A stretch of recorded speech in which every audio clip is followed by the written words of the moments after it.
Olá, seja bem-vindo à nossa EBD de hoje.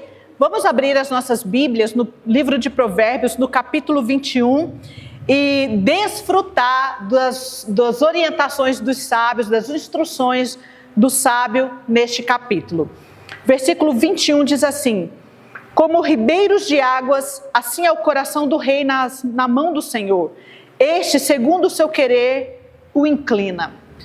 Veja bem, o rei, o governante, ele dirige toda uma nação. E muitas dessas decisões afetam a nossa vida. Eu acho que várias, decisão dos governantes afeta a nossa vida, a vida do cidadão comum. Mas aqui está dizendo que há alguém que é o rei dos reis, alguém que domina sobre os reis da terra e que muda o curso do coração do rei como muda o curso de um rio. Esse é o nosso Deus, nada escapa ao seu controle. Pode ser a maior autoridade dessa terra, que ainda assim o nosso Deus é aquele que está acima e segundo o seu querer, ele pode mudar, transformar, direcionar para novos rumos, porque o nosso Deus é o Rei dos Reis, é o Senhor dos Senhores. Versículo 2 diz assim: todo o caminho do homem é reto aos seus próprios olhos, mas o Senhor sonda os corações. Veja bem, nós quando olhamos para o nosso próximo, vemos as suas atitudes, podemos até olhar e falar: uau, que boas ações, muito bom, que legal e tal. Mas aqui está dizendo que somente o nosso Deus, ele sonda o coração. O nosso Deus, ele sabe a verdadeira intenção daquele coração. Porque até mesmo uma boa obra, ela pode ter uma intenção ruim. Pode ter uma intenção de orgulho, de prepotência, de arrogância. Mas Deus, ele sonda as verdadeiras motivações e intenções do nosso coração. Ele conhece todas as coisas. Versículo 4. Olhar altivo e coração orgulhoso, a lâmpada dos perversos, são pecado. Nós sabemos que Deus, ele abomina o olhar altivo e o coração orgulhoso. O orgulho, ele é o primeiro pecado que ocorreu lá ainda nos céus. Quando Lúcifer, que era um anjo de luz, ele desejou ser maior e melhor que Deus. Ele é uma criatura, criado para servir a Deus, mas ele não se contentou e ele quis ser maior do que Deus. Então Deus, ele abomina olhar altivo e coração orgulhoso, porque é um pecado, que vem lá de Lúcifer, vem lá de Satanás, e Deus abomina. E a verdadeira sabedoria, ela reside com os humildes. O nosso Jesus foi o maior exemplo de humildade. Ele deixou toda a sua glória e ele nasceu como homem para morrer no nosso lugar. Ele se esvaziou de toda a sua realeza e grandeza para morrer ali numa cruz, para pagar o nosso pecado no nosso lugar. Então, a verdadeira sabedoria, ela mora no coração humilde. Versículo 5. Os planos do diligente tendem à abundância, mas a pressa excessiva à pobreza. Nós temos aqui 3 cenários. Nós temos o cenário da preguiça, nós temos o cenário da diligência e nós temos aqui um cenário da pressa excessiva. Veja bem, quando nós vamos fazer uma construção, uma obra, edificar alguma coisa, a gente precisa planejar primeiro. Bom, eu vou fazer uma casa de quantos metros quadrados? Tá, tanto 2 quartos, 3 quartos, um banheiro e tal. Tá. Quanto que eu vou gastar de tijolo, quanto que eu vou gastar de cimento, de ferro? Eu preciso fazer o levantamento para saber se eu tenho condições de fazer aquela obra. Agora, se eu meto os pés pelas mãos, tenho ali uma pressa excessiva, eu não faço nenhum planejamento, vou construir, começa construindo, não é 3 quartos, é só 2 quartos, e sabe, e começa e desfaz, e aí o dinheiro não dá e para pela metade, sabe? Então, nós temos que ter o mínimo de organização, e aí sim, termos diligência. Então, é planejar, fazer o levantamento e executar. Eu não posso ser preguiçoso, mas eu também não posso ter uma pressa excessiva sem um planejamento, sem calcular os custos. Eu preciso planejar e executar. Eu preciso planejar e executar com inteligência, para que eu não venha ter desperdício, para que eu não venha ter a ruína, pobreza, ter desperdícios, ter o gasto desnecessário. Então, por isso é importante, sim, a diligência com sabedoria, com entendimento, com planejamento. Vamos agora para o versículo 9. Diz assim: melhor é morar no canto do eirado do que junto com a mulher rixosa na mesma casa. Versículo 19: melhor é morar numa terra deserta do que com a mulher rixosa e iracunda. A mulher rixosa é aquela briguenta. Sabe aquela pessoa que briga por causa de tudo? Sabe, se o marido chega antes, ela briga porque ele chegou antes e não avisou e ela não arrumou as coisas devidamente. Se ele demora, ela briga também porque ele demorou e atrasou e não ligou e não comunicou. Enfim, tudo é motivo de discussão, tudo é motivo de briga.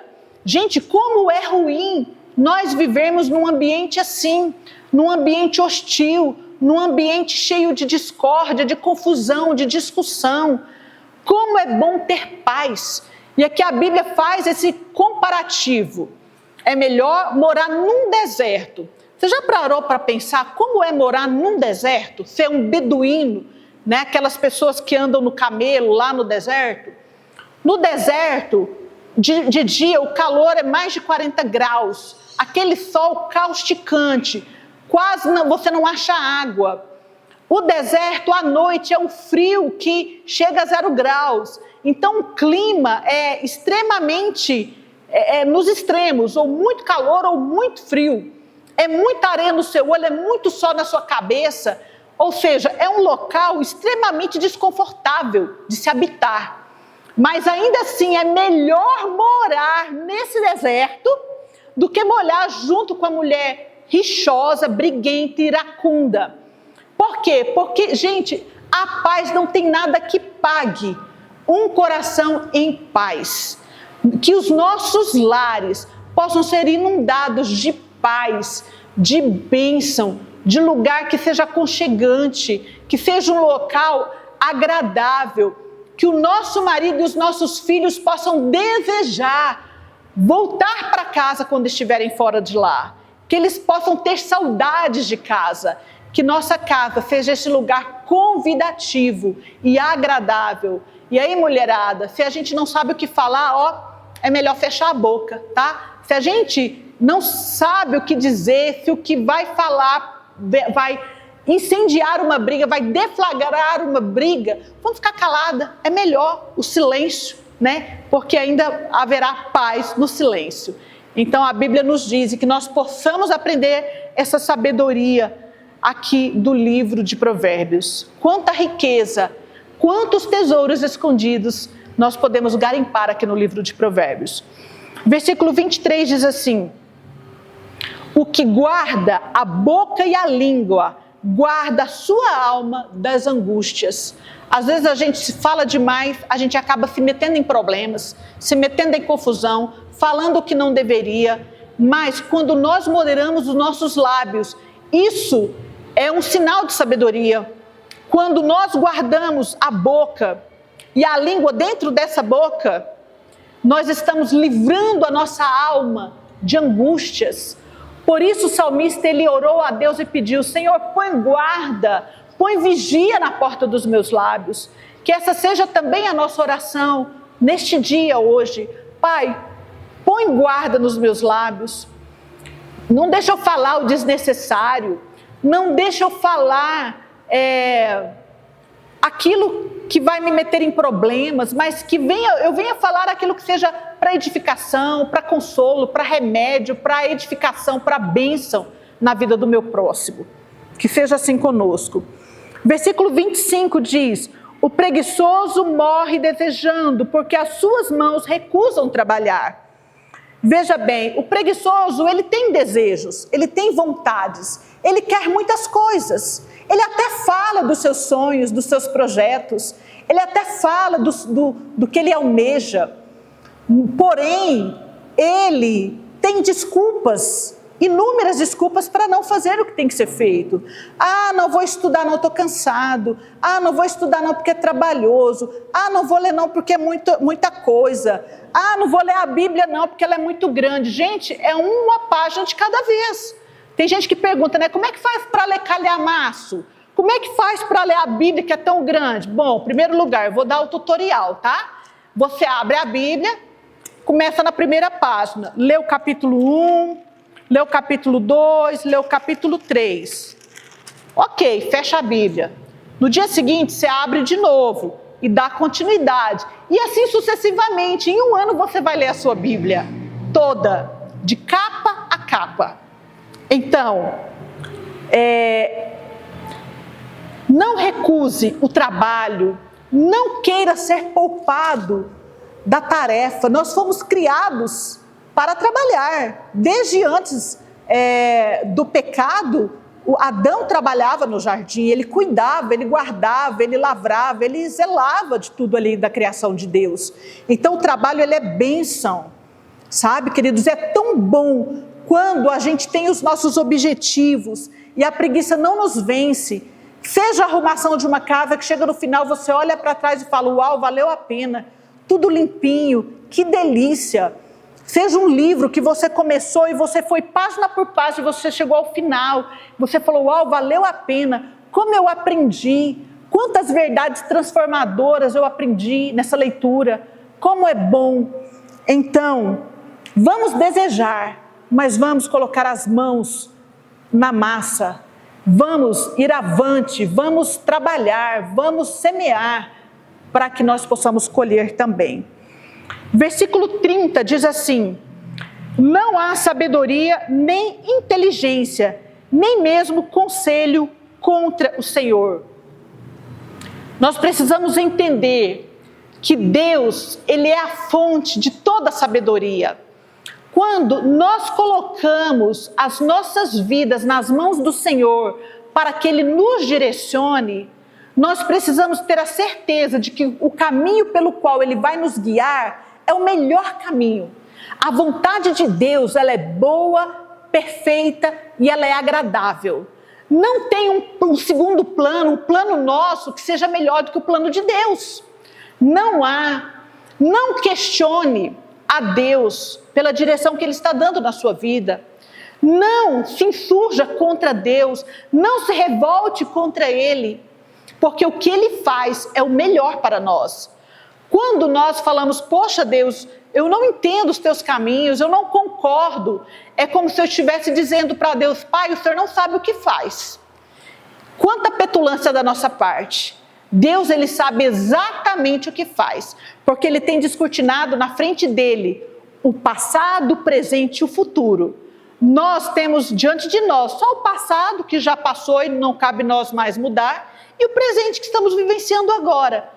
O futuro, nós não sabemos o que sucederá amanhã, daqui um mês, daqui um ano, não sabemos. Mas o nosso Deus, Ele sabe todas as coisas. E não há ninguém que seja mais sábio, mais competente do que o nosso Deus. Ele sabe o que faz. Então, mesmo quando você não compreender, adore, glorifique, saiba que Deus sabe o que é melhor para nós. E nós podemos confiar, mesmo sem entender, e ainda assim glorificar a Deus, porque Ele é maravilhoso. Muitas vezes eu não entendo algumas situações e eu oro, falo, Deus, eu te glorifico porque o Senhor não erra. Eu te glorifico, Pai, porque o Senhor é perfeito, perfeito em todos os seus caminhos. E eu te adoro, eu te glorifico, eu te honro, mesmo não entendendo nada. Mas da minha boca vai sair louvor e adoração ao teu nome. Eu não vou abrir a boca para reclamar, para murmurar, mas para te glorificar, porque o Senhor é Deus e o Senhor sabe o que faz. A nossa vida muda, nossa vida espiritual muda e a nossa aceitação também muda diante das situações. Versículo 31 diz assim, O cavalo prepara-se para o dia da batalha, mas a vitória vem do Senhor. Com certeza, a nossa parte é nos preparar. Nós precisamos sim nos preparar. Eu vou fazer vestibular, eu vou me preparar, vou fazer a minha parte. Vou viajar, vou me preparar, vou juntar dinheiro, vou fazer o que me compete. Mas a vitória, a bênção, ela vai vir do Senhor. Aqui nós lembramos, de uma forma assim, que demonstra essa realidade, a história de Davi, aquele jovem, né, que viveu lá nos pastos, apacentando as ovelhinhas do pai, e ali protegendo as suas ovelhas, ele derrotava ali os animais que vinham para colocar em perigo as suas ovelhas, né? Ele guerreava, livrou elas ali dos animais ferozes. E um dia ele foi lá no campo de batalha, onde os irmãos dele estavam lá como soldados, e ele viu que o Golias estava afrontando o povo de Deus. Ninguém aqui pode comigo, né? E ele lá se engrandecendo, e Davi olhou aquilo, olhou para um lado e falou: gente, não tem ninguém aqui não capaz de vencer esse incircunciso, não é possível. Não tem condições não. Quem esse incircunciso pensa que ele é? E Davi, então, ele toma essa decisão. Já que não havia ninguém, ele falou: não, eu vou. E aí, então, colocaram ali as armas, né, do rei Saul nele, e ele era um menino pequeno ainda, jovem, né, a gente imagina que ele fosse franzindo, e aquilo ali ficou muito desconfortável para ele. Ele: não, tira tudo isso. E ele olhou para aquele gigante e falou: olha, gigante, você vem a mim com espada e lança, mas eu vou contra ti em nome do Senhor dos Exércitos. Quando é que a gente vê que pedrinhas derrubam gigantes? Aqui nessa história, pedrinha derrubou o gigante. Porque não foi meramente a pedrinha, foi Deus que deu a vitória para Davi. Assim nós nos encontramos diante de muitas batalhas das nossas vidas. Nós olhamos e falamos: Deus, eu não vou dar conta. Eu não vou por mim mesmo, esse gigante é muito grande. Mas a gente pode olhar e falar assim: eu vou porque de mim eu não consigo, mas eu vou em nome do Senhor. Ele está comigo e Ele vai me dar essa vitória. Não por mim, mas pelo meu Deus, que é poderoso nas batalhas. E Ele vai me dar a vitória contra os meus inimigos. Ele vai me dar a vitória contra os gigantes que se colocarem diante de mim. Porque o meu Deus, Ele é poderoso. Não há ninguém que possa lutar contra o meu Deus e sair vitorioso. Porque Deus é Deus, grande Senhor nas batalhas, e é Ele que dá a vitória para os seus filhos também. Que palavra de bênção, que o Senhor possa te abençoar e que você e eu sejamos vitoriosos em nome do Senhor dos Exércitos. Deus te abençoe e até a próxima aula.